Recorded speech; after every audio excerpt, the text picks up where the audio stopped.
যে সমাজের প্রত্যেকটা পর্দার ওয়াজের নিচে কমেন্টস পুরুষদের, কিয়ামতের আলামত, মহিলা ধ্বংস, মহিলা ফিতনা, এগুলো আছে হাদিসে, ঠিক আছে, কিন্তু কোরআনুল কারীম যদি তুমি অধ্যয়ন করো, ওখানে প্রথমে পর্দার কথা আছে পুরুষের, সেকেন্ড আয়াতে মানে এর পরের আয়াতে আছে মহিলার, সেম পর্দা। মানে ওর কথা হচ্ছে মহিলা হাঁটছে, সমাজ নষ্ট হয়েছে কেমনে? পোলাপান ফেলফেল করে তাকায়া ছিল, পোলাপান যে ফেলফেল করে তাকায়া ছিল, ওতে পোলাপানের সমাজ নষ্ট হয় নাই। তো এই সমাজের ক্র্যাক মাইন্ডেড পুরুষের কি করব আমি?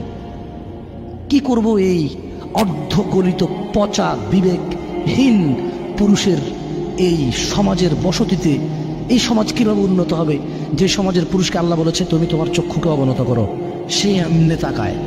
আল্লাহ বলছেন নিচে করো, সে তাকায়, এটা দোষ না। মহিলা আল্লাহকে বলছে ঢেকে চলো, মহিলা খুলে চলছে, কেন? মহিলার দোষ। দুইজনের তো দোষ হওয়া উচিত এখানে, ঠিক না? কিন্তু এখানে দোষ একজনের।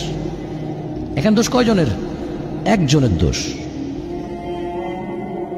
আচ্ছা, মহিলাকে যেই মানে সহবাসের যেই কি বলে এটাকে, মহিলা কে বানাইছে? কে বানাইছে? পুরুষকে পুরুষ কে বানাইছে? তাহলে আমাদের একটা যৌনাঙ্গ আছে উভয়ের।